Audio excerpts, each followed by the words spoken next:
right. All right, welcome to Cucco Attack. This is episode 1. Uno. First episode. Let's First see how this turns out. episode. Who is that guy? That is Patrick Hughes. And this guy is Chad Hembrock. And we're going to talk video games. Let's talk. We'll see how bad this is, and we'll go from there. So 2 years old, Switch, March 3rd, 2017. Me and you sat outside of Best Buy for a few hours after work. We did. Standing in the cold. 6 hours in the cold. We watched the Caps game on my phone. And and we were like the 5th and 6th people in line to get our Switches that night, which was awesome, of course. Yep. I remember them lining up all the Zelda amiibos and special bundles to pick up. I think I only joined you actually just to pick up the Pro Controller. Yeah. I had the Switch pre-ordered at Best Buy, but I was like, that's fun. Yeah, and I had a pre-order already for a gray controller because at the time I didn't think that the neon was really going to appeal to me. I was like, I'll just get the gray Joy-Con, that's fine. Yeah. But then we went to the Switch event they had in DC, which was like invite only for Nintendo Club members or whatever. And once I saw those orange and blue Joy-Cons, I was like, I have to have this. So definitely, we went out and camped out, and that was the one I grabbed, and I was able to pass on the other bundle that I had already pre-ordered the next day to somebody else that wanted to switch. So that worked out. Yeah, it did. You made the better call with the color Joy-Cons. Like, after getting blue Joy-Cons, like, a year and a half later, I'm like, okay, I know what I've been missing here. yeah, they're awesome. Just I don't know, just so weird. It was something that it looked kind of childish to me at the time, which, it's Nintendo. It's kind of what their, repertoire is. But yeah. But when I saw those in person, I had to have those. They just looked so great. But yeah, let's talk a little bit about the Switch event that we went to. That was really cool. That was really cool. That was the first time we got to play Breath of the Wild, which was just... Yes. Oh my gosh. mind-blowing. I remember everyone, even though it was like a closed event, like just dashed to get their tickets to go try that game. Yeah, I knew that was the first thing I wanted to do because after that it didn't really matter what I played. So. Yeah. And I just remember, like, the first thing I tried when the guy at the booth was, like, showing me what to do, he was trying to tell me, like, oh, you can do this and you can do this and you want to go this way so you can get to the temple. And I was like, I don't care. I want to feel the Switch. So for me it was, I was like, can I play docked? And he's like, sure. And I was like, can I play with the Joy-Cons just in my hands? And he's like, sure. So he let me try, taking the Joy-Cons off, holding them independently, which ended up being my favorite way to play Switch anyway. And, I used a little dog face controller, and then I played a little bit handheld. But I just remember watching everyone trying to rush to see how far they could get in the, like, was it like 10-minute demo? Is that what it was? 8-minute demo? I don't remember how long it was. Do you remember what this I don't know. I think it was like 10 or 15 minutes. I don't know. It wasn't that long. It's pretty short. But I just remember everyone trying to get as far as they could, and I was just more like, I can skip through the fields of Hyrule now because Link could finally jump. So it was just that was just, to me, it was just feeling the game, feeling the Switch, and just getting that first experience. So yeah, I remember, like, my first impression of it was hard. Like, Bokoblin just kicked my butt, and I was like, "Oh my gosh, is this gonna be a hard game? Like, is Zelda finally gonna give me a challenge?" Yeah. It, like, knocked out his weapon. I was like, "You're going down," and then it just picked up a rock and at me. I was like, "Oh, you jerk!" Yeah, it was definitely it was a really cool experience that night. What else did we played? Mario Kart.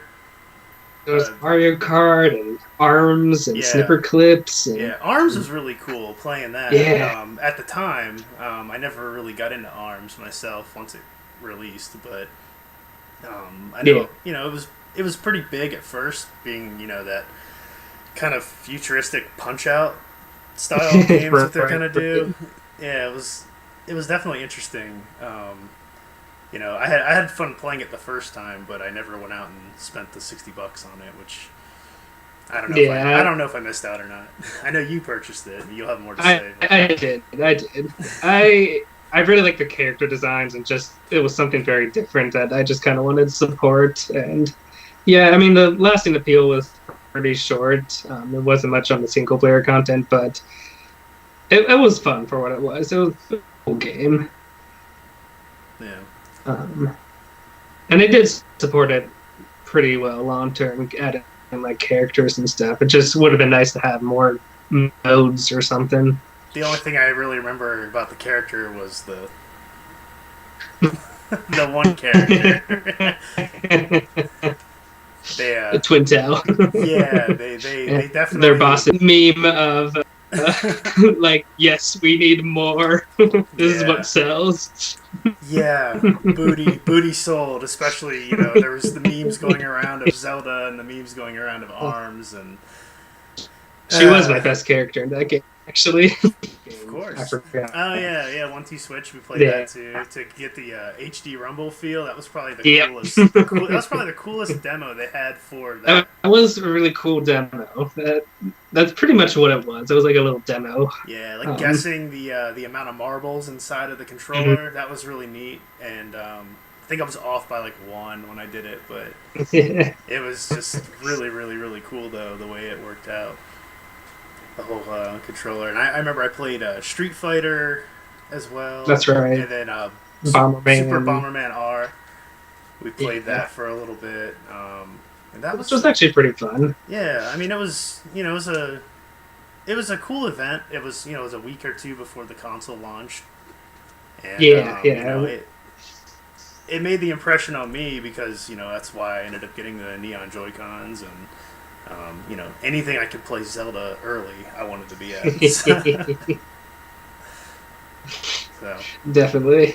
So yeah, And then it pretty much takes us to then the launch of the Switch, and of course picking up Zelda, which yeah, that worked out well. We did the pre-orders the night that they did the big event in Japan, and I pre-ordered the gray Switch, and got very lucky that the next day you called me and told me that there was the Master Edition for Zelda was up on that's the right. GameStop site, which I only got because Best Buy flagged my credit card as fraud, and then that text message woke me up, and then I saw your text message, and then I checked GameStop, and there it was, and I was able to snag a Master Edition, which was amazing considering they had like one at every Best Buy. Yeah. So that And I only ended up getting the special edition because I wanted that other Breath of the Wild statue with Link and his arrow. And I was like, I'm gonna make my own Master Edition. I'm gonna buy this statue. Yeah. I mean, I thought the sword was really cool. Like, it was all like the Breath of the Wild. It was rusted, and the Master Sword is sitting in the. It did look cooler in person when I saw your box. Yeah. Yeah, it's really cool, but like again, mine's still in the box, and I think I took it out once just to look at it.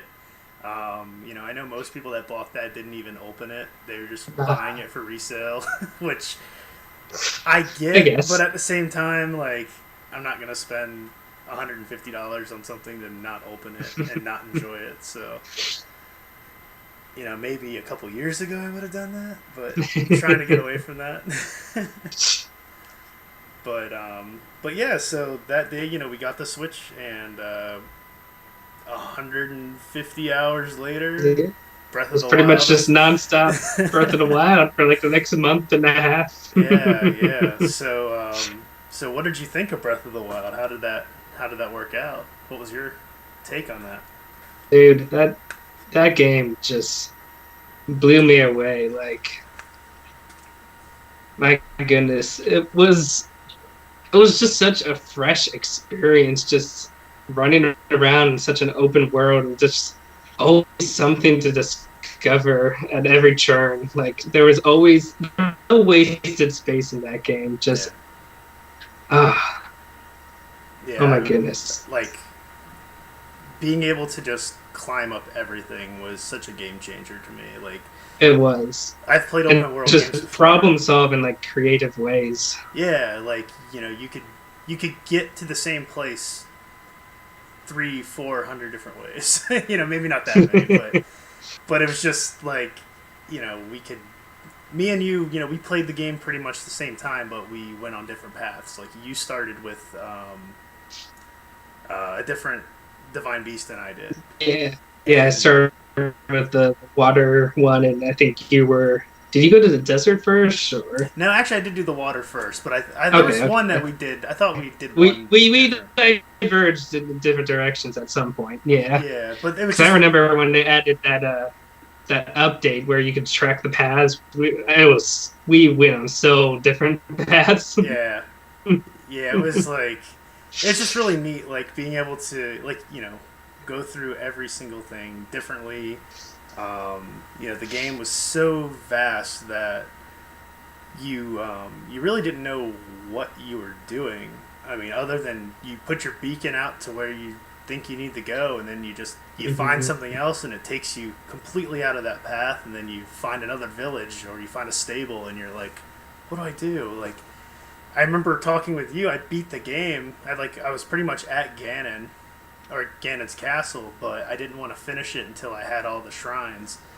And then me and you were sharing notes on where to go, and there was a stable that I never saw that was right off of the main path because I just didn't go down the path. I just went out into the woods, or I climbed up one of the towers and just, used the glider to fly as far as I could, before running out of stamina, or drinking more stuff so I could fly farther to keep my stamina. Just crazy. It's so cool. It was such a cool experience. Yeah. And there are just so many memorable moments in that game. Just like the Eventide Island where you lost all your gear and you had to problem solve how to. I was like, oh my gosh, what? They just took away everything from me. How am I going to get through this? I feel so vulnerable again. Yeah, and it was so cool because you could use, you had to use the environment to beat things. It wasn't just, you got the hook shot, you got to the boss, and you're going to use the hook shot on the boss, and then you're going to kill stuff. It was like, you could do that, or you can take this rock and then throw it above the guy, freeze it, power it up, and then when the timer expires, it's going to smash him with that extra velocity. I don't know, just crazy stuff like that the game never went there. I mean, look at some of the stuff the people that speedrun are doing. They're oh my gosh, flying across the entire map using is freeze timing a rock and thing, and then just smacking it and hop on. Yeah, it's crazy. It's a complete sandbox essentially. The game is just a big sandbox that lets you do pretty much anything that you want to do in it. Yeah, and just full of just crazy things that you wouldn't ever expect to see, like giant dragons coming out of canyons, and you're just looking up oh my gosh. Yeah, I remember the first. What is this? Yeah, the first time I saw a dragon, I didn't know what the hell it was, and my first thought was, let's kill it. So I start shooting at it, and then I get a scale, and I had no idea. It wasn't like I was watching videos online where people were like, oh, you got to get a scale to do this, that, and the other, and then I got those scales before people, before I ran into people in the game that told me you need to have them, because I was just out exploring. And it was I don't know, the exploration of that game, it made me feel like I was playing, Legend of Zelda or Link to the Past for the first time. It was just such a fresh, cool experience, and I think I was just so excited for it, and the fact that we were pretty much waiting for that game since Skyward Sword. Such a long time. Skyward Sword was 2011, I think, or right? 2011, 2012, something like that. Sounds about right. So he has about a 5-6 year wait, and we had the E3 trailer saying it was. I know. I had the wallpaper for probably at least 4 years on my computer. It's just when they first showed that grassy field. We had the the E3 trailer said it was going to come out in 2015, and then it just disappeared. That's when they finally declared the Wii U dead and that the NX was coming. Yep. So yeah, where do you put Breath of the Wild on all-time Zelda games? On your top, Oh gosh. your top Zelda. Whew. It's definitely a contender in like the top 3, I would say, for the sheer like breath of fresh air that experience brought. It was so refreshing, and I admit I'm getting the itch to go back and play it again pretty soon. Yeah, and the fact that I put 150 hours in just one playthrough is just crazy. Yeah. So yeah, it's definitely I think it's probably my number 2. Mm-hmm. I still love Link to the Past. Yeah. Maybe it's nostalgia, but that game is just it's beautiful. I love it. Pure game design, so good. Yeah, so good. Good. Dungeons, the secondary world, and that's the one thing with Breath of the Wild that's kind of held it back, was just the dungeon design, I think. Yeah. Which was really fun and refreshing, but at the same time, it kind of was missing that fun, pulling apart kind of thing that is Zelda dungeons with the keys and the key items and stuff. Yeah, because we only really had, we had the 4 divine beasts, and Mm-hmm. like you said, there wasn't really there was no like mini boss. There was just like I think it wouldn't have been as bad if they weren't all so similar in design. I think that was what part of what held it back really a lot. Just they all looked the same. They all had the same Phantom Ganon blob thing, and just they were unique, but they didn't have like that distinct aesthetic to it. Yeah. Yeah. So, but yeah, I think Breath of the Wild is my number 2. Behind Link to the Past, and I'll probably definitely go back and play it again at some point. I don't know if that'll be now. I'm kind of trying to finish up a backlog of other stuff before I keep playing. Yeah, that's the same thing. So that's always the hard part. But so that was the first big launch of the Switch, and then a few months later, what did you find at Target? A Super Mario Odyssey demo. That's right. They at E3 announced Mario Odyssey was coming out this fall, and we're like, "Oh my gosh, this game looks crazy! He's throwing caps on things and turning into T-Rexes. What is this craziness?" I remember we played it, and that's what we were doing. We were trying to get as many mini moons as we could before the time ran out, and yeah, I remember. I'm pretty sure we rode like the line or the Jaguar or whatever it was. It's like the taxi. I forgot what it was. Yeah, that had like a little secret temple that you had to like run over poison ooze and stuff. Yeah. You had to run over the poison. Getting the music notes. And, collect the music notes. That's what we were doing before the timer ran out. I remember that. Going there after work one night and trying to figure all that stuff out. But that was really cool, and that was a day 1 purchase. Absolutely. And then that took when you say bringing back Mario 64, you're like, yes, all right, let's do this. And that's what it felt like. The game felt like a true successor to Mario 64.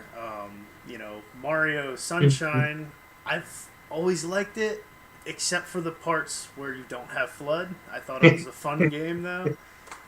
But those platforming parts were just hell for me. And the fact you can't change you couldn't change the angle of the camera very well, and yeah, going back to that game, the controls are pretty wonky. Yeah, but that game was rough. It was but yeah, Odyssey felt like the true successor, like I just said. Gosh. And, yeah, it was so tight with its controls and so creative in its level designs, and just so many weird, fun ideas. Like you could tell right from the start of that game, like Bowser in his tuxedo, and you're getting knocked to some like Tim Burton weird ghostly hat worlds. Like this game's the very first world. This is not your typical game. Yeah, that was that took about 40 hours of my life. Hmm. You know, most of them Did you all ever try to get enjoyable. all the moons, or did you I stop at? Oh. So I pretty much stopped. I think I had like 700 or 800 moons, but I kind of stopped once I realized that you could just buy all the moons.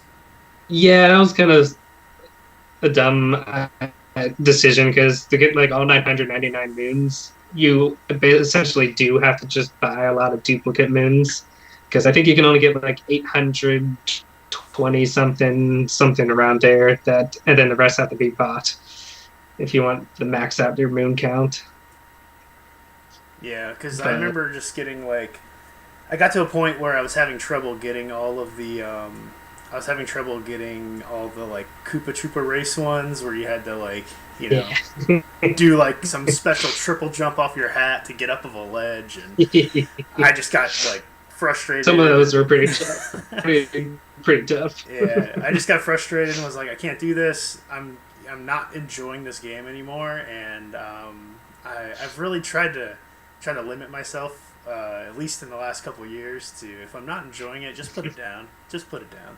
Otherwise, something's gonna break, and then I'm just gonna be an idiot. And it's That happened. it happened Playing with Smash. yeah, a little bit with Smash. Oops, oops. I didn't throw it. I didn't throw it. I just gave it a little No. tweak, and the Joy-Con snapped off, which was easily replaced on eBay for $35. But yeah, yeah. Like I said, though, I just got to the point where I started buying. Like at the beginning of the game, every world had one moon you could buy with the currency. I think you had to have the currency for each world. Yeah, and I And thought that was it. yeah, I did too. And then I went back and I saw that there were more moons to buy. So I was like, all right, let me buy it. And I was like, I'm just gonna keep buying them until they go away in each world. And then next thing you know, I spent like I spent like 4,000 coins on moons, and I could keep buying them. And I was like, well, this isn't fun. There's no set like there's no like 100% like Mario 64.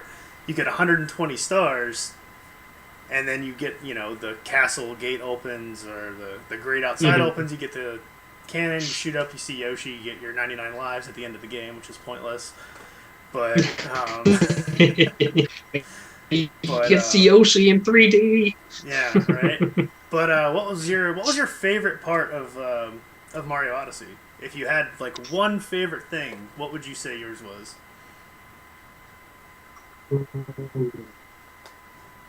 Oh man, I'm gonna cheat and say two. favorite I have parts. two. I have two favorite parts. Can we? How spoilerly should we get for people who haven't played this? Like, because my favorite part is like after you beat the game. I think you know what I'm talking about. Yeah, I mean honestly though, the game's been out for over a year. It has. I feel like if you have a Switch, you've played this. I don't know. You can just say spoiler alert right now, and then people can skip a few minutes and hopefully not hear it. Yeah, But yeah. Spoiler alert for like 1 minute. Come back. But yeah, it's Mario 64. After you beat the game, running around that kingdom, it's just so cool how they brought that back, and there was so much packed in there. It was just so much fun running around, and then getting like the Mario 64 skin. I was like, oh my yeah, gosh, this is all I'm playing for the rest of the game. so that was my only skin as soon as I got it. Just having Yep. that like slightly non-muddy but polygonal Mario 64 look was just awesome. Running around the field, you have Peach Castle in the background, and just it was such a throwback. It was just it felt like I was playing Mario 64 again, and I just played the game for like 40 hours, so just to make it feel fresh again. There was something new to do again. It was just really really neat. Yeah, it was like one of those moments where usually when I beat a game, I just put down the control and like that was great. I'm just gonna think, and this I was just like, I'm gonna keep playing. This is amazing. Yeah. What is? And then that wasn't the end of the game though. You still had after Mushroom Kingdom, you still had That's right. Was it darker side of the moon? All of a sudden, darkest side of the moon or something like that. Yep. and then like every kingdom got like a second act, kind of weird meteors fell down that like added all these moons into each of the Oh, the different cubes. The regions. cubes that you had to Yeah, smash, yeah. So yeah, that was really cool. The my favorite part. So I completely agree with you. That's why I said I have two, because the Mario 64 mm-hmm. skin was just awesome. It was one of my favorite things in gaming, especially in a Mario franchise. It was just so much fun to go back and play as that. But my other favorite part, and it almost tops the Mario 64, was I have a feeling. Go ahead. playing as Bowser at the fight. Yeah. When you become Bowser and you're running through, you're basically just crushing every block you hit.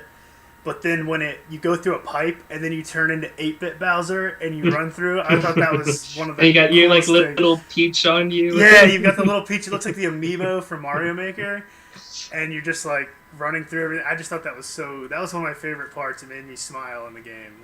There was so much that made me smile in that game, though. Like, There was a lot.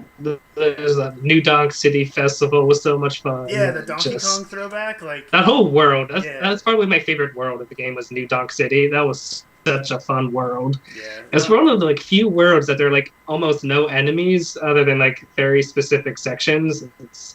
And yet it's like one of the best worlds in there. It's so much fun just to hop around and climb buildings, and so many secrets hidden in the alleyways and pipes and stuff. and trying to jump rope 100 times. That damn stuff.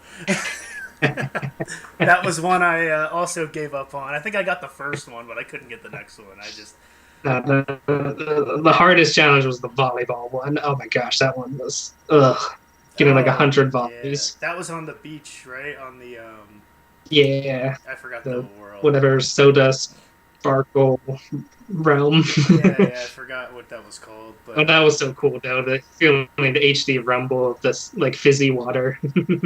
yeah. So yeah, Odyssey was fantastic. I mean, they killed it with 2017. Like those Zelda and Odyssey, that's how you launch a system. That was fantastic here. Yeah, those two games alone. I mean, you knew it was going to be a success. I mean, you look back in history. So the NES, Mario did not launch with the NES. But then the Super Nintendo launched with Super Mario World, which was just, like, again, like, if we had to rate a game here, like, Odyssey was awesome. And as much as I'm not a big fan of N64, Mario 64 was amazing. But I still love Super Mario World. There's just something about Super Mario World that just made... It was just... I think it was the big sprites and everything just kind of... Dude, the art style in that game is just so perfect. Yeah, it's I don't know beautiful. It's what it is about it. The just music, the color palette, the color palettes, just yes, levels, the design, the secrets in each level with the keys. So many secrets. The switches. Yeah. Just, I don't know. I love that game, and that's something Super Nintendo. It had like just like the right amount of challenge. Yeah. You didn't have to be amazing at it to beat it, but and even if you wanted to 100% it, you could. It wasn't impossible. The hardest things in that game were the Star Worlds. Tubular, whatever that was. Gnarly, tubular. Yeah, all those different ones. But so many 90s slain. Yeah. So yeah, I think Mario Odyssey's probably it's top 3 again. It's probably my third favorite, just because I still love Mario 64 and Mario World. I think they go a little above it, just because of they kind of pioneered Mario, and again, nostalgia. I'm personally very fond of Mario Galaxy games. Still, they're so good. I finished the first one, but I never finished the second one. And I know there's a few years ago I sent you a picture. I was playing it, and that was before I moved, and that was just like one night I played it, and I got like just lost in the shuffle. I got a world or two away, and then I just turned off the Wii and didn't touch it again. So, but yeah. So other than Breath of the Wild and Mario, which pretty much were carrying the system for that first year, we had some indies that came out. We talked about we talked about we played Snipperclips at the Switch Hmm. event, and that was a really fun game. That was a That was game. a very fun game, actually. Yeah. Yeah, like essentially, I personally love two-player games where you're Mm. not against each other, where you're working together, co-ops. It's Yeah. just it's more Cooperative fun. games are such a rare breed, really. Yeah, I mean, it's for me, it's more fun because your goal is the same, Hmm.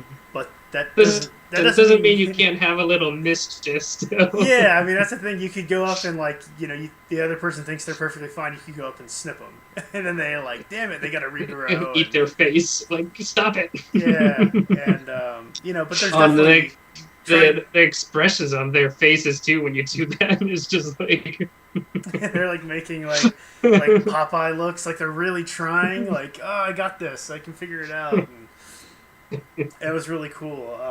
Like me and my wife played a few times. We took it to Outback one night, and while we were waiting for our food, we sat there and played Snipperclips, which was like, something I never thought I'd be doing I remotely. did the same thing one night for trivia. Just brought it and we like played during breaks. Like, all right, let's go do a few levels. Yeah, and but that's one of those things you're playing together, but that doesn't mean you're not gonna get like frustrated with the person still because me and my wife would be like, you know, spin it this way. No, you spin it that way. No, we gotta go this way. And then it's like, well, who's right? And then you finally like one of you is wrong and the other one was right, and then it's like.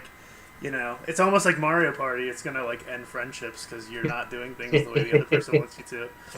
So, uh, but that was a fun game. I still never finished it. I think we beat like 4 worlds of it, so we actually got through 3 or 4 you were of the probably four like levels. right at the end then, because I think there's only four worlds. Yeah, I think we were on like the last Yeah. one, and then we just never went back to it. I mean, we probably should. I think it's just kind of. I think Mario came out. Honestly, to be honest, is that Probably. Mario came out, and Yeah. then I was like, well, I have this to play now. So I think the same thing happened to me. I was like on World 3, and then I eventually went back to it. I was like, oh, I only had like four levels left. If I had known this, I would have just finished this. yeah, because I remember like trying to go back and play it single player. I tried playing a single player. It was a total pain in the ass. Like because Oh you yeah, have to hit like it's Y it's or X to like switch between the two. uh, And it's almost unplayable in single player. It's like Triforce Heroes. It's like it's no fun playing like that. yeah, it was very very difficult and not enjoyable at all. So, but it was a good game. It was a fun game. Yeah, Great yeah. co-op It was a game. cooperative game. It's great. Yeah, Reasonable price at launch. yeah. It was like It was what was it a 15 good bucks? game. 15 bucks I is think what it it was was. 20, 12, 20 20, bucks. something like that. Yeah. But still, compared to like all the other titles of like Street Fighter 2, which was 60 bucks, I was like, what? Yeah, $60 for a game that's been out. That wasn't even like really remastered. It was like, all right, No. they were like HD like skins, and it's like I don't know, what's that worth $60? But to each their own. But yeah, Yeah. Snipperclips. Yeah. If you haven't played it, definitely go out and check it out. If you have someone else to play it with, probably kids too. I mean, if you have a kid that's old enough to play the game, definitely check it out because I'm sure it's something it helps with problem solving and gives you some good real world examples to kind of like it uses like physics for water and I think it'd be a great puzzle game to Just play with a kid. very creative, original game. Yeah, Yeah. yeah, something you just never saw before. So, um, Hmm. so what else do we have? We had a golf story, which was Yeah, that was one we both really enjoyed. yeah. I personally love golf games, so I saw Golf Story, picked it up, and kind of slept on it for a while. I think I played like one match and was like, all right, this is golf, but it's not golf. It's kind of weird and.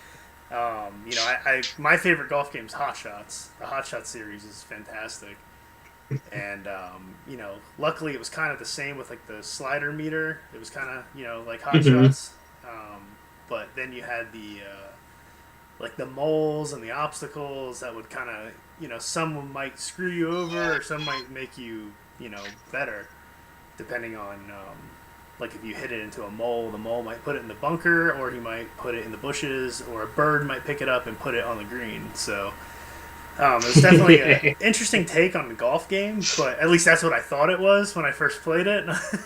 I never did the story mode because I was like, well, what's story mode in a golf game? Like, whatever. And then I remember you telling me about it. Like, no, you got to play the story mode. Oh yeah, And I'm so glad I played the story mode because that was just a lot of fun. You know, you starting off as you know, your dad was teaching you to play golf, and then you weren't that good, and yeah, it was just like that story of I'm gonna overcome everything and, you know, become the champion sort of thing. But it was just the gameplay mechanics is like the RPG elements. You know, you had all the puzzle solving as well. Like, there's switches in the world that you have to hit with a golf ball. You can drop a golf ball wherever you want to go. It was just at any time just dropping golf balls and smacking them. Yeah, like, I don't know. It's just really, really, really neat game. The pixel art was right out of the 16-bit era. It looked It had a charming art style, kind of reminiscent of like not quite Earthbound, but it gave you those kind of vibes. Yeah. The music was like really, really good. It reminded me of like the little fight music when you get into your golf battles. It kind of reminded me of like a mix of like Street Fighter and Punch Out. Yeah, it was just really. Yeah, it totally was like Punch Out music. It was really, really, really cool. You know, and it kind of get you pumped up too. I remember playing like. I think I played it like 50-50 handheld and 50-50, you know, 50 handheld and 50% on the projector. And, you know, it was just really cool. Like, I don't know. I enjoyed playing it on both.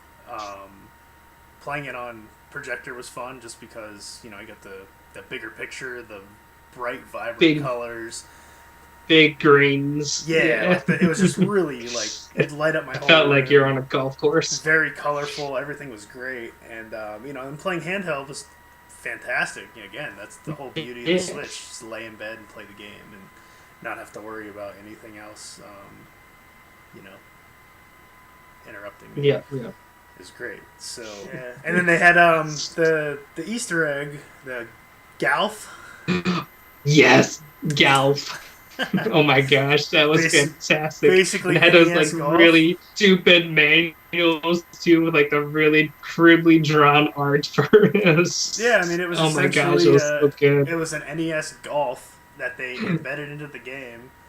Oh my goodness! And they even did an NES style, like with like Japanese animation, like characters in the manual, like just like you would get back in the day, like.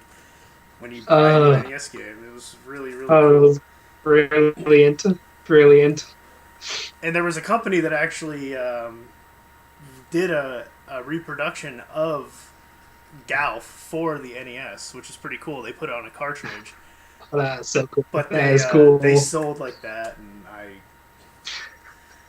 didn't even attempt to get after that one because those. I can't compete with some of those people. Mm-hmm.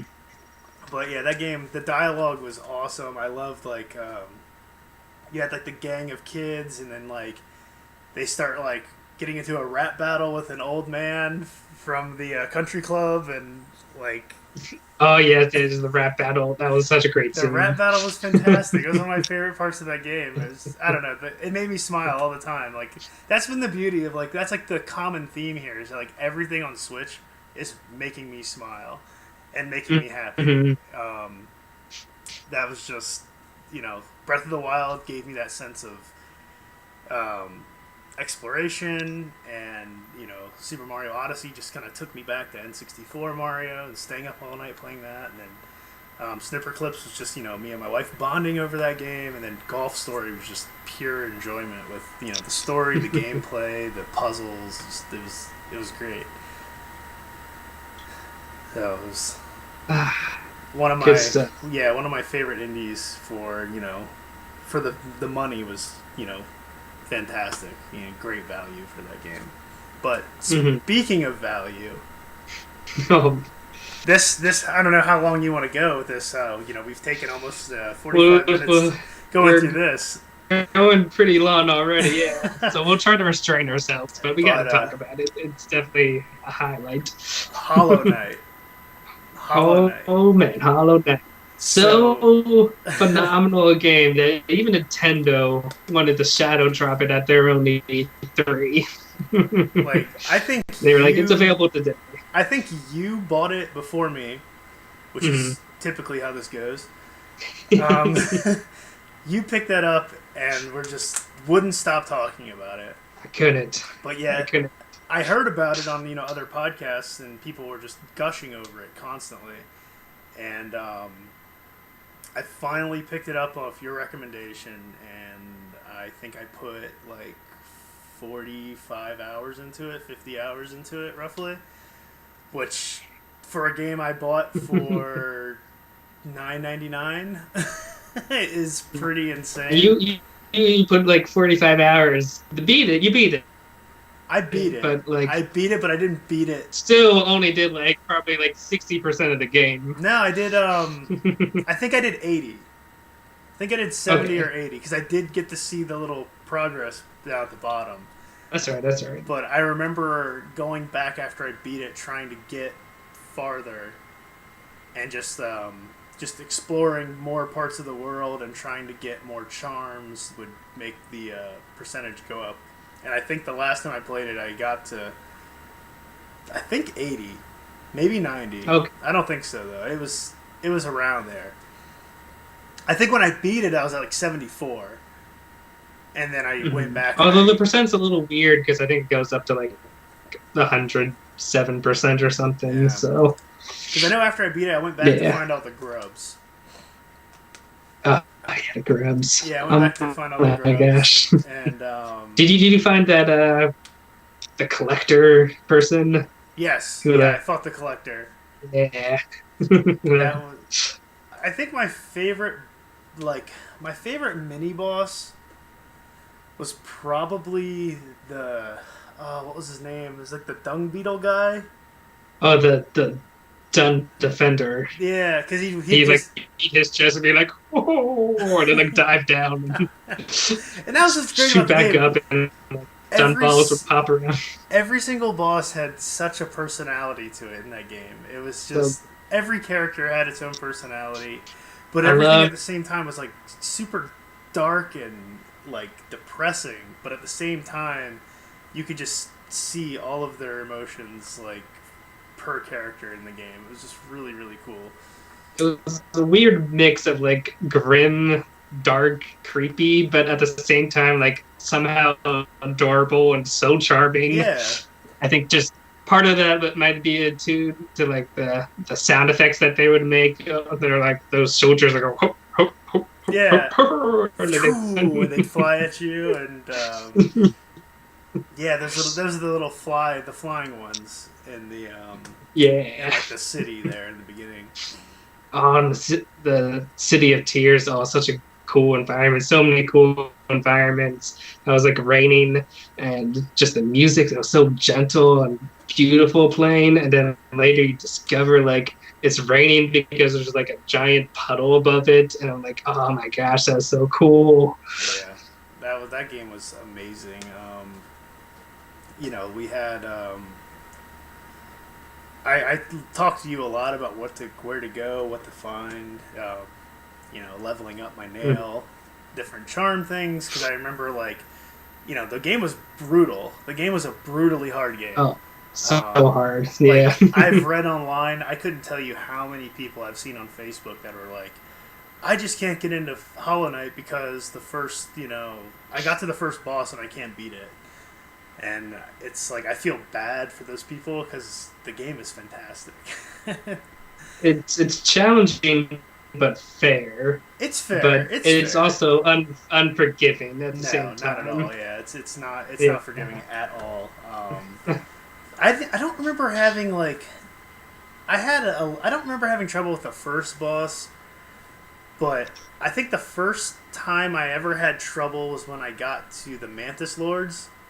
Oh, the Mantis Village, The village wasn't too bad. I feel like I got through the village pretty well, but once I got to the Lords, and at this point in the game, I was I was like very, very like weak. It was probably I was probably like 5 hours into the game, if that, and I got to the Mantis Village. I mean, I don't know if that's the exact number, but I remember it was very early in the game. I get there, and I think I beat the first one, and then the next one jumped, and I was like, "Well, there's no I'm doing this. There's no way."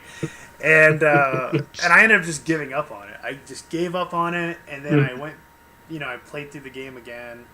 I just kept, finding other areas to explore, which was great. At least it wasn't like the game didn't make me stop when I got to something I couldn't do anymore. I just went another direction, and then was able to beat that next challenge, and then kept progressing that way, and then I finally got to the point where I had like seven skulls of health, and then I had different charms where I could, my nail would be longer, my nail would be stronger. Yeah. Those help a lot. Yeah, like it was, then I went back to fight the lords, and they were probably one of the easier bosses in the game I played after that point. It was like, okay, once you figure out their pattern, it's like jump, duck, dash. That's the kind of done. The kind of beautiful thing about the game. Like, it's all like learning patterns and kind of like having confidence in your abilities. Like, 'cause it does share kind of like similarities to, like, say, Dark Souls, which is not a game I could ever really get into. Yeah. But just like learning enemies and the patterns and overcoming. It's just a game that has so much better controls than like Dark Souls or anything. Dude, it's just that's something. The controls are perfect the controls in this like game. that game felt so good control wise. Like, I remember playing it, and then I switched to, what did I play? I think I played Mega Man 11 because that came out right around the time I was playing Hollow Knight. Yeah. And when I switched to Mega Man 11, I was like, why can't I air dash? Why can't I, why can't I grip onto the side of this wall? Why can't I, precisely make this jump? Because Mega Man's very, like, floaty in his jumps, where Hollow Knight was more like, true. It was a more true control of the character.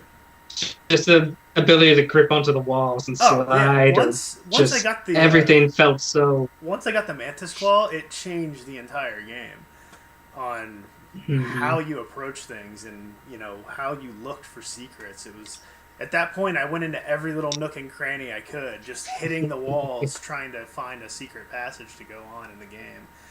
It was just really, really good. Like, and the fact that the game was made by like 3 people is insane. Crazy. Insane. Crazy. I can't make any game, like, let alone 40-hour Metroidvania. Like, it's that insane. Somehow surpasses even the Super Metroid. It's just right. Like, it was good. It was very, very good. I mean, there's no better bang for your buck on Switch or on any other console, in my opinion. Like, you're paying for $10 if you like Metroid, if you like Castlevania, if you like Mega Man. There is no reason why you shouldn't play this game. There's absolutely no reason why you shouldn't play it. Seriously, just have the patience to kind of get through the intro, because it is a slow start and it just builds and pulls you in the further you go in, if you can keep going with it. Yeah. But take a look at this game, and I think you'll be drawn in. Yeah, you have to play it. It's a must play, and it came out on PC before it even came out on Switch, which the whole year before. Yeah, which we'll talk about it later, but the sequel is going to be released simultaneously with the PC version because of how successful it was on the Switch. Oh yeah, it's just crazy. But another game that was crazy. Actually, before we get to the last one we're going to talk about, something that we don't have on the notes I want to mention was Blossom Tales. Go ahead. Because I know you didn't like Blossom Tales as much as I did. You were warmer on it than I was. I still think it's an okay game. I loved Blossom Tales because of just it was a Link to the Past clone. It was a Link to the Past clone I love Link to the Past, and I will recommend that to anyone who's a Zelda fan because that game was just a lot of fun. I mean, it definitely felt weird because instead of Link being left-handed, going 90-degree angle for his sword swipe, it was like a right-handed opposite sword swipe. It was kind of like a back and forth, wasn't it? Just like sometimes it would go like that, sometimes it would go like that. Yeah. It was really weird, but that was my biggest complaint, I think, with the game, was that it just felt weird, but you get used to it. You definitely get used to it. There was nothing hard in the game. It was pretty easy, but a lot of path following puzzles and just clearing enemies and stuff. That's what was. I loved it though, just because it felt like a Zelda game, and I know it was a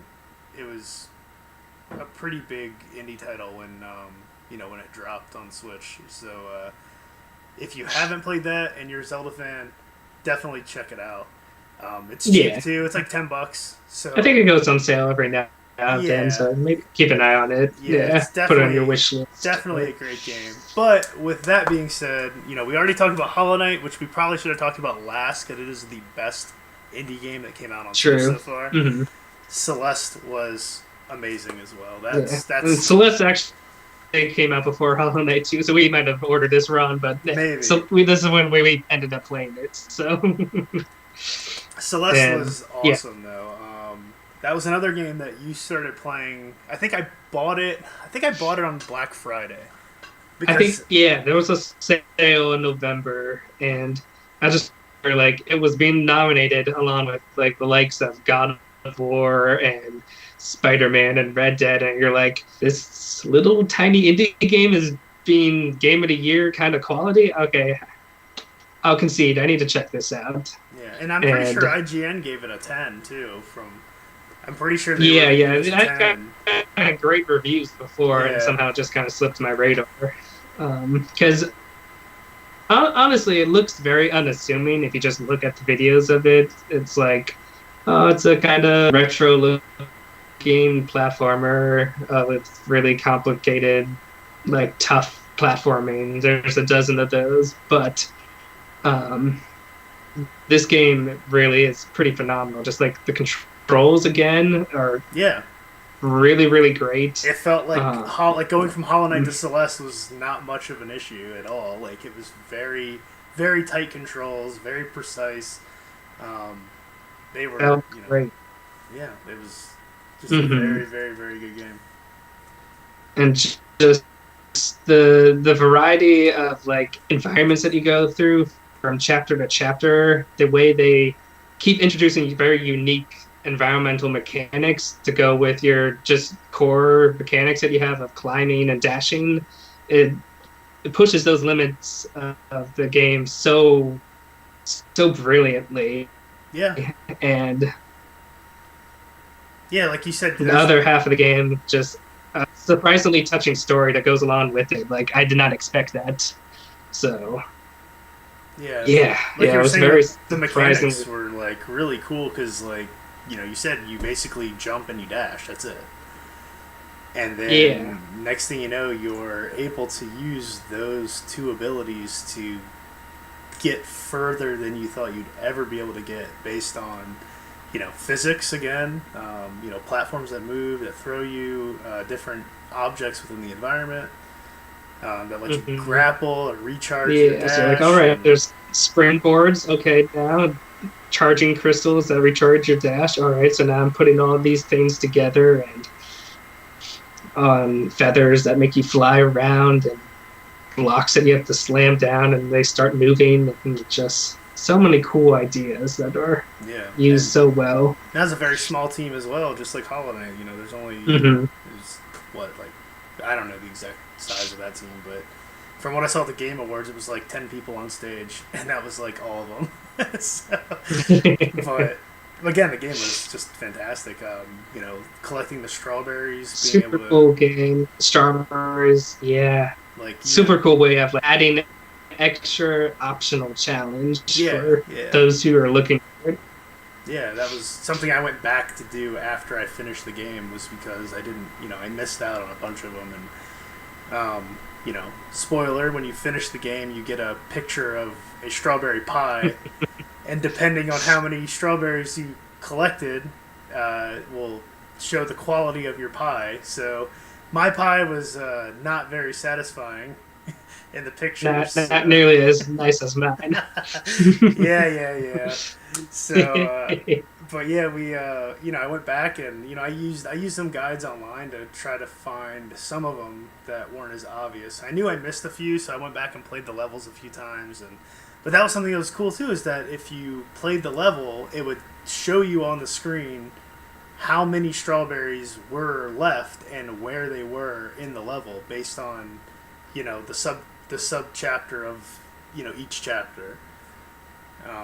You could start at that section and go after that strawberry, and then even in your pause menu at the bottom, it would show you a red dot saying you got it, or a blue dot if you didn't, or a dash or something like that. I don't remember exactly which one it was. Kind of give you a vague idea of like where in the level you'd be, like, oh, it's somewhere between this strawberry and this strawberry, so you have an idea of where to search. Very well organized. Just every detail was well thought out of that game. There was only one that, like, even using that guide, I couldn't find it, and it was because there was one where you had to do like a screen hack to like go between the screens dashing, which I never would have thought about that. So the fact that somebody figured that out is just insane to me.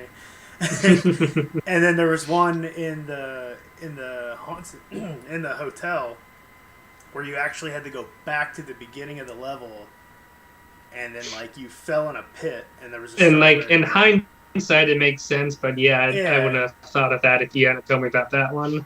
But Celeste was about 5 levels, 6 levels before you get to the top of the mountain?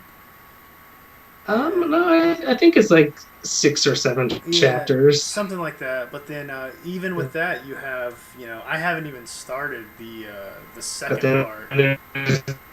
The B-sides of every single chapter, which are just so brutal. Yeah, the B-sides were insane, and then there's even C-sides, which are even harder than B-sides. Yeah, that's where I waved my white flag. I looked up some of the videos of them. They're not that long, but they don't have like very few checkpoints, which just is like, oh, no way. Like I did like four levels of the B-sides. I think I got past the hotel. I got to like the next one after that. And that's where I just kind of stopped playing it. I don't know. Something else. I think I beat that, and then I started playing some other game. I don't know. Maybe Smash. I think it's when Smash came out. Smash came out right after that. So. Last thing about Celeste though is it was very forgiving with just checkpoints and how fast you would spawn and keep playing. I think that was a main reason that game just hooked you so well. Absolutely. It's mean, but it's like, all right, I'm gonna try it again right now, and just all the challenges were very tightly focused. You're like, all right, I can do this. I know I can just get up to there. That's why I stuck with it. It didn't kill my drive, because it was like I didn't have to keep going back through 4 or 5 screens to get to where I was. Which a game like Mega Man would do that to you, or I don't know if you ever played this game called Battle Kid, which is like a homebrew game on NES that somebody made. It's kind of the same thing where you have checkpoints, but they're all the way back at the beginning of the halfway point of the level or something like that. So there might be 7 screens between the next checkpoint. You'll get to the 6th one, die, and you've got to figure out how to get through all of the other ones again. And one hit, one kill. And this game was just awesome with the way that they did that. There's so many times that I literally would like jump into the screen and die immediately, and it would just throw me right back on the ledge that I fell off of. Sometimes it'd even throw you a little closer to where you needed to be. So, they did a very good job. The game design, level design, the music, the controls was just awesome. Everything was thumbs up on that game for me. Absolutely. So and I think, and then you said it.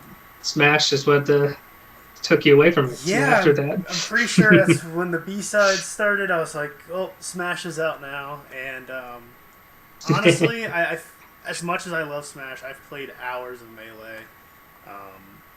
I bought Brawl the day it came out, and I barely touched Brawl, unfortunately. But I pre-ordered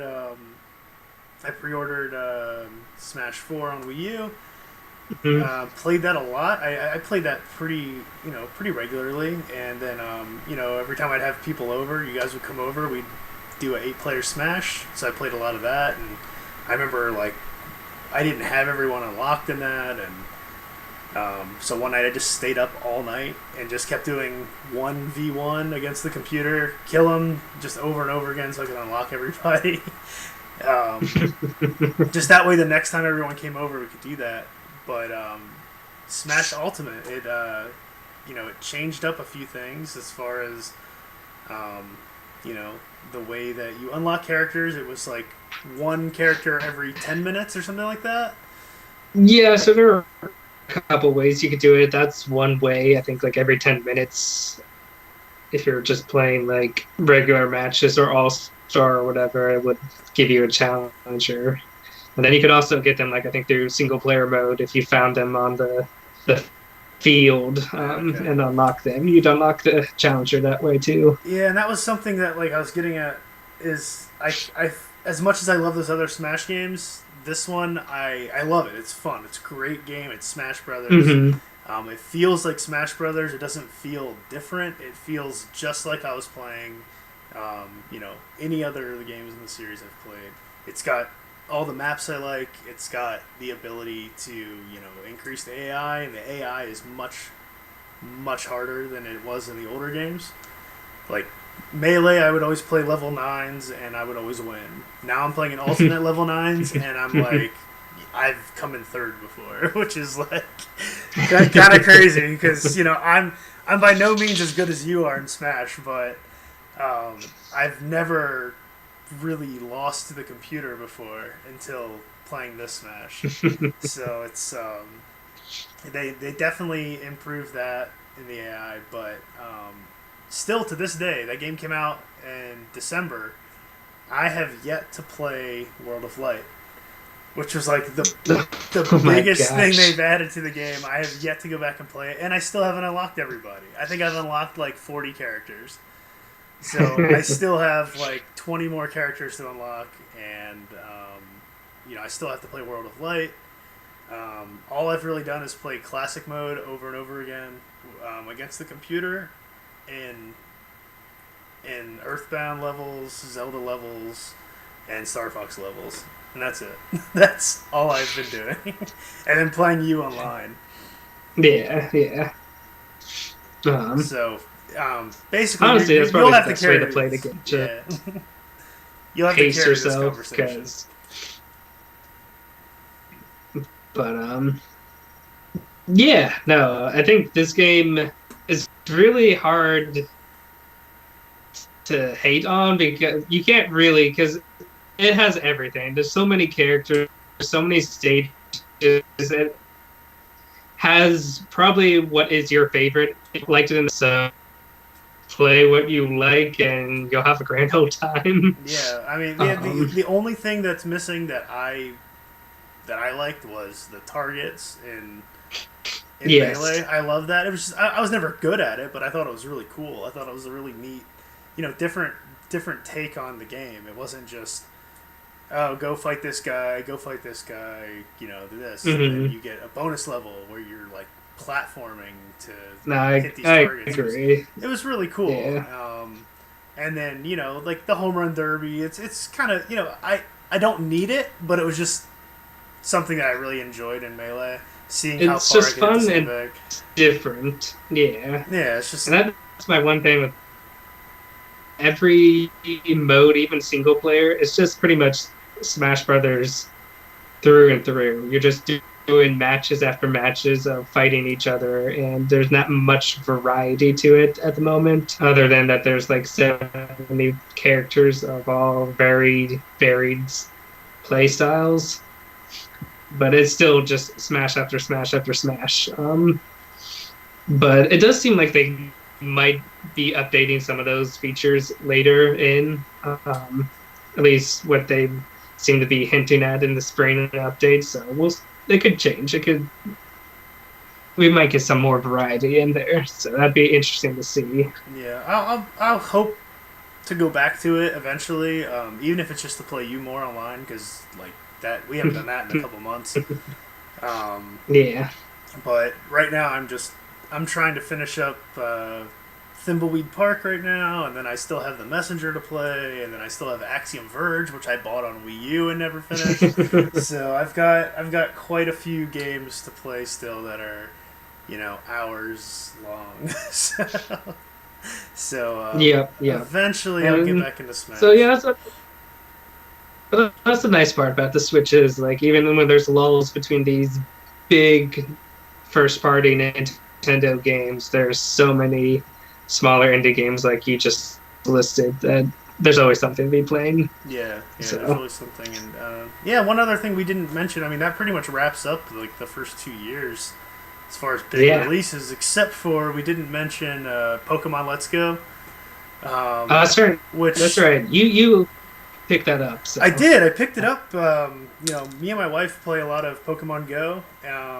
It was something I never thought I'd get into, and then I just kind of got sucked into it in the beginning, and then now she kind of plays it more than I do.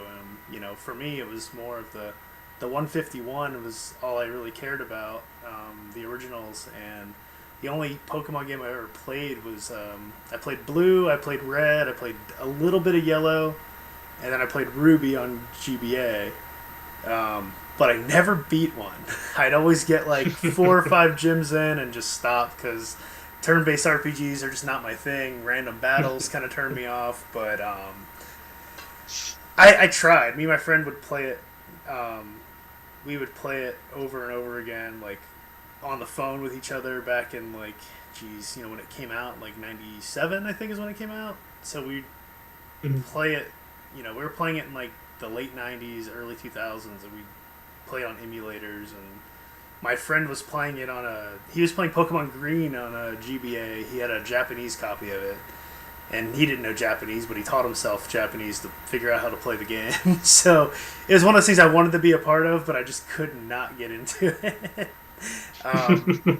So with that, though, I did pick up Let's Go Pikachu. I picked it up digitally, and I enjoyed it. I played it for about 25 hours total, and I caught like 70 of the 151. I finally beat a Pokemon game though, and I think a lot of it. Yeah. So I got all the gym badges and beat the Elite Four. And played parts of the game that I never even knew existed. But yeah, it was a lot of fun. I enjoyed it a lot. I think one of my favorite parts of the game was the, not having a Pokemon randomly spawn.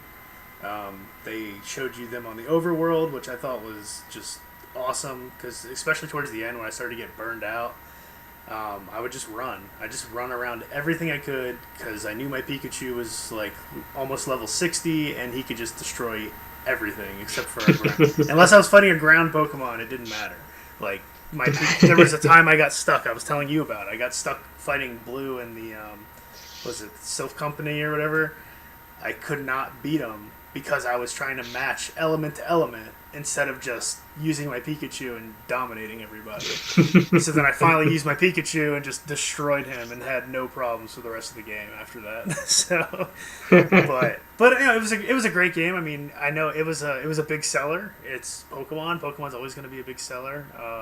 Yeah, I think it did better even than what they expected. Yeah, I'm sure. Somewhat spin-off.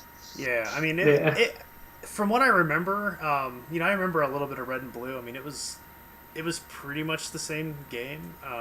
They did change a few things, like you didn't have your special techniques were just something that Pikachu learned. Like Pikachu learned how to surf, he learned how to fly, he learned how to cut, he learned all my moves. That is one of my favorite changes they've done to the series recently. I think they first did that in Sun and Moon, which I hated HMs. Yeah, HMs just were having like, you can't teach this HM to this Pokemon. Well, why not? It just limited your Pokemon roster.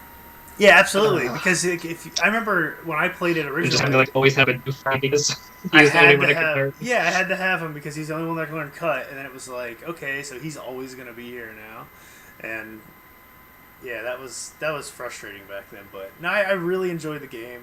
If you've never played a Pokemon game or you've never finished a Pokemon game, give this one a shot because it's fun.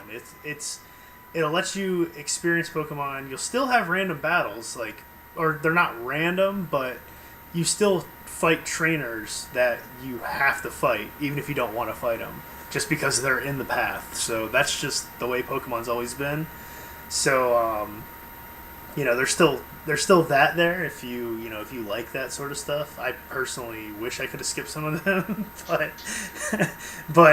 it is what it is. I know what it is, and again, those battles took me 2 minutes tops because they just overpowered Pikachu. Um, but it was a lot of fun though. I did enjoy it, and hearing the story and finally finishing one. It was a really cool game, and I wish they would have left some of those mechanics in the new one that's coming out. Yeah, So which we can discuss that soon. yeah, we'll discuss it a little bit. But yes, I mean that pretty much sums up the first 2 years of the Switch. I mean, I don't know how you can complain about the first 2 years because there's games for everyone. You've got your adventure games, your platforming games. The indie support is just unreal, and then you've got Smash Brothers and Mario Kart. like, All in the first 2 years. Some of these games you wouldn't see until like 3-4 years into the Nintendo system, and this is just starting so strong. yeah, I mean, Just if I had yeah. it, if I had any complaint about the Switch, it would really just be the third party support, like the major third party support, and Mhm. not that I care that much, but like EA, for instance, like they pretty much have the Oh, monopoly on sports yeah. games, and I want to play hockey on my Switch, and there's no hockey on Switch. They released FIFA, and they said that it did better than expected, and then they released the next FIFA, but they still haven't done a Madden. They still haven't done baseball, which they don't do baseball, but there's no baseball game other than I think there's like an RBI game.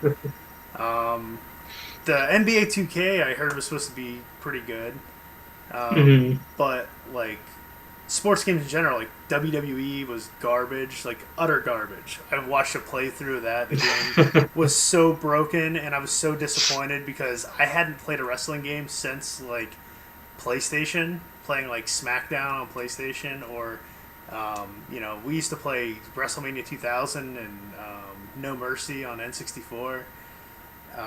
But really, just having the lack of those big sports titles, like if Madden comes to Switch, it's gonna do insane as long as it's still Madden. I will not buy Madden because I don't like football. It's Yeah, it's just yeah. I'll watch football, but playing the game just becomes too simmy and it's not fun. So I like to stick to hockey because you can always make hockey fun by turning off all the rules, the offsides, huge hits, turning on injuries. You can have a lot of fun with that just because of the way the game is. But I think that's my biggest disappointment with the system, which Yeah. not really Nintendo's fault, other than No, people can say it is because I mean they're gonna say it's based on the hardware specs that's why those companies aren't on there, but that's not stopping other companies from releasing powerhouse games on this console. So yeah, yeah. That's the thing. Like it seems like a lot of third party companies are warming up to the Switch and as they should want to because they're seeing the success and like, yeah, I want some of that. But there are some weird decisions like that for like EA listed and stuff, and yeah, it really kind of baffles me. Just especially since like the Switch is such a good multiplayer system, like it's built for like two players right off the gate, and just it's so easy to hand off a controller to someone like let's play, and why no one would want to get on join that just yeah baffles me. yeah, but I mean we'll see. I mean, hopefully they'll warm up to that. Like I said, they did do FIFA. They did FIFA again this year. I feel like there was rumors that Frostbite was going to be running on Switch, which is their new engine, and that's what all the new games are running in. So if they get Frostbite running on Switch, or even if it's like a modified version of Frostbite, it can, get the game there. It'll definitely sell, and it'll make me happy just to get a hockey game finally. But yeah, so that covers the the first 2 years. Is there anything you have to add as far as disappointment or anything you wish was different? Any issues you've had with your console? Because that's something that people has been making buzzing sounds lately. I don't know if it's my fan working hard but it's still running. So it's like 80 hours of Hollow Knight. 200 hours of Breath of the Wild. Yeah, it's definitely been putting its hours in. So. Yeah. So. Trying to think anything else. I wish the docks were cheaper. That was the only thing. Yeah, I'd love to get a dock too. $98 still seems ridiculous. Otherwise, Switch, great system. Probably is shaping up to be one of my favorite systems. Which before that was a 3DS. I still miss like features like Street Pass and stuff, but yeah. I love how quick the Switch boots up and you can just play in like 3 clicks of a button rather than like other systems which you just have to load up and it just takes so long. Yeah. Well, Switch is just so smooth, so fast. Even like OS updates and stuff on Switch are like that. I mean, so quick. Granted, there's nothing really to there's not much because they need to give us themes and they need to give us folders. I would love folders. I would love a more competent online system, and we can discuss those features we. Yeah. So let's. It's getting kind of late. We've kind of been on here for a while, but I think we could just call this the end of one episode. This is a good test episode, anyways. Yeah, I think we can do that. That's fine. Because we have a lot to go through still. I think we kind of overestimated how long we can talk about things. I think we did. Or underestimated how long we can talk about stuff. So this was topic 1. Switch turns 2 years old. We still have the Looking future. Back at 2 years of Switch. Yeah, so we still have, looking ahead to the future releases. We were going to talk about Pokemon and some of our other thoughts for the Switch. I mean, we covered some of that about what we'd like to see with the Switch, but there's definitely some good stuff to talk about. But yeah, I think we'll talk about that in episode 2. Hopefully, this episode turns out good. And if not, we will try to improve on the next episode. This is episode 1, first test, trying to get all the software working correctly and doing a remote back and forth. I'm sure there's going to be some audio quality issues. I think, Patrick, I think you dropped a few times while you were talking, but I didn't want to jump in, but it was kind of like cutting in and out, but you came back, so apologize for anyone listening. That's, this is the first episode. And, hopefully we'll start working out the kinks and getting things a little smoother in the future. Yeah. Depending on where we post this, if we load this on YouTube or whatever, or just leave us comments of any feedback.